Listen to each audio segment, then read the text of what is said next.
Back to News in Focus, and we're still continuing our discussions on the World Economic Forum that is currently happening in Davos. Now, billionaires' wealth globally grew 3 times faster in 2024 than the year before. This is according to global advocacy group Oxfam International, as some of the world's political and financial elite attend the gathering that is happening in Switzerland. In its latest assessment of global inequality timed to the opening of the World Economic Forum meeting, Oxfam said the combined wealth of billionaires rose by $2 trillion to $15 trillion. Yes, those are numbers to make your eyes pop and your ears even grow wider. Joining me now to discuss this, I'd like to welcome Oxfam South Africa's Executive Director, Lebogang Ramafoko. I beg your pardon. Lebogang, good day. Thank you so much for joining us here on News in Focus on Hilaal TV. Much appreciated. Lebogang, thank you so much for having me. No, it's an absolute pleasure. Lebogang, I'm just trying to understand. I'm reading this report and I'm thinking, how on earth does the number of the trillions get in? It's ridiculous to say, given how much of inequality is happening in the world, especially in many developing nations.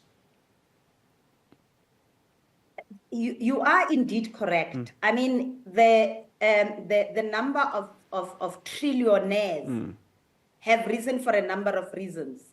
Once the rich, the super rich, are not paying adequate tax. So one of the things that is driving this is the misbelief that if you let the super rich pay as little tax as possible, there will be a trickle-down effect. It hasn't been proven to be correct, and in fact, the contrary is correct. Professor Zuckman did a modeling for Brazil where it showed that if you increased and taxed the super rich and increased their tax marginally, countries in the developing world will be able to cover a lot of the social goods. The other thing that is... Hello? No, please do continue, Lebogang. We're all ears. Yes, the other thing that is happening is the fact that we've got a very fragmented tax system of the super rich. And the more they become wealthy, is the more they are then able to determine the economic policies of different countries, particularly powerful countries.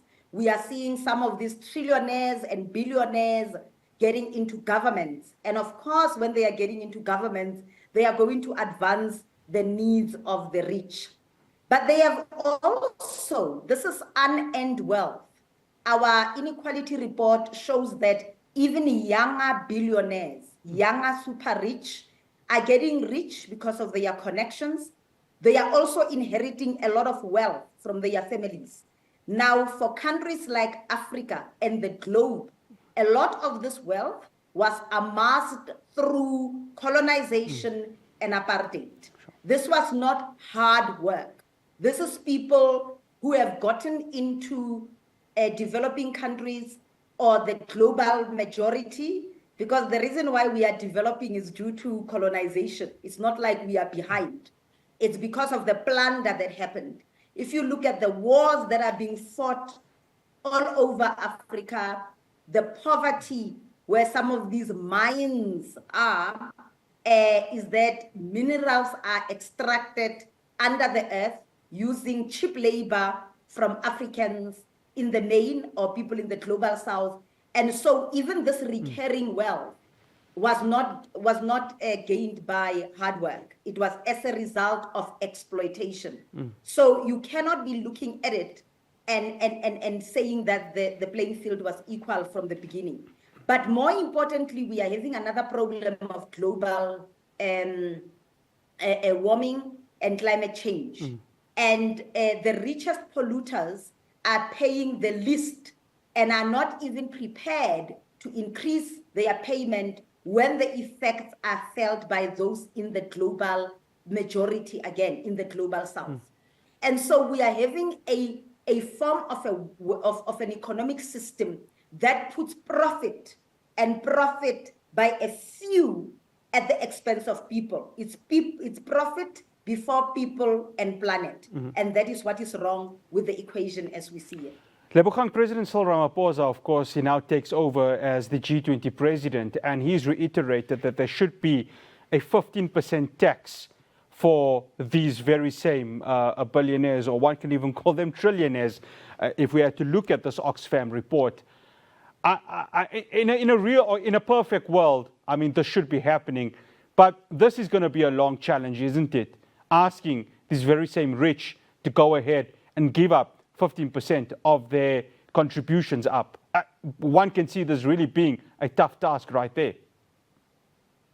Fortunately, it is not an ask. It's something that can be legislated. Different countries can lead, and this is something that is beneficial for everybody else other than the trillionaires. But also, the UN is looking at tax reform. And therefore, it is not only the G20 and our president who should be making this call, but Africa and Latin America and the entire global South governments need to go out and advocate for it at a UN level.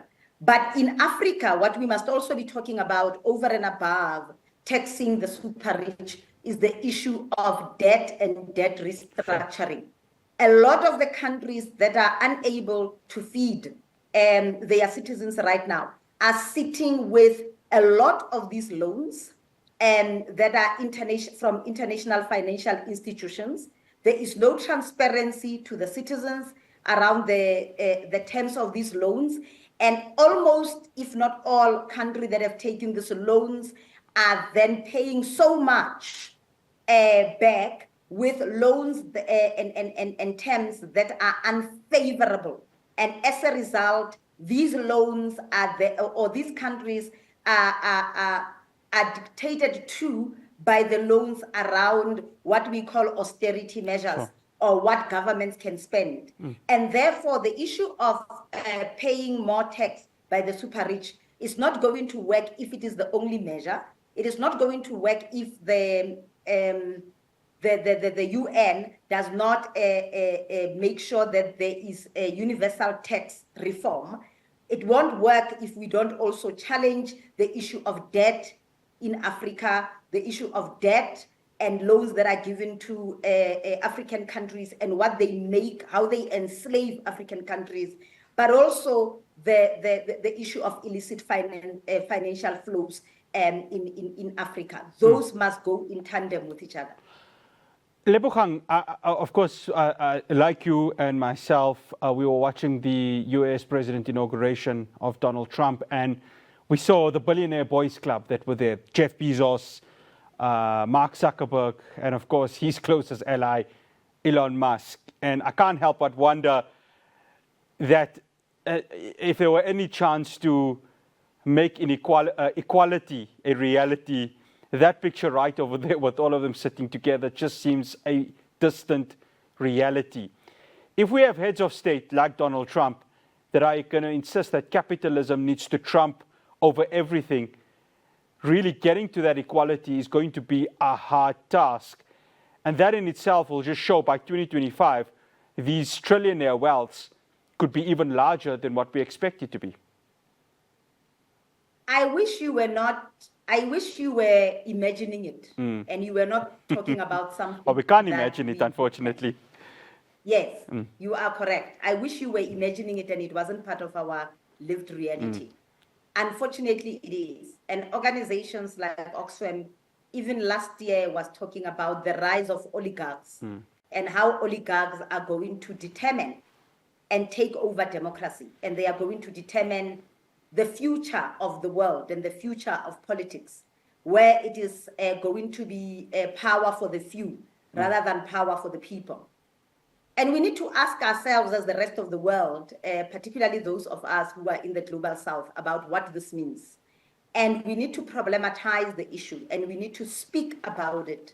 And we need to ask our countries what they are going to do. I mean, if you followed the G20 in Brazil, President Lula put a number of key principles, including taxing the super rich, including a global alliance on hunger, on the principles. And you can imagine that these were not easy things to discuss. And so even as South Africa takes over the G20 and America is next, we need to ask ourselves, using this report and many other studies that many think tanks are doing, many academics and other organizations globally are doing, to be saying, now that we are living a reality which we did not want to dawn, what should be our posture going forward? The time of sitting still, the time of not engaging has passed us. We really need to engage to turn this tide. Lebogang, thank you so much for joining us here on News in Focus on Hilaal TV. Much appreciated. Thank you so much for having me. That's Lebogang Ramafoko. She is the Executive Director of Oxfam South Africa. That's all we have for you here on News in Focus. From myself, Ross Patel, and the rest of the team in Johannesburg. We'll see you again, same time, same place tomorrow. Assalamu alaikum wa rahmatullahi wa barakatuh.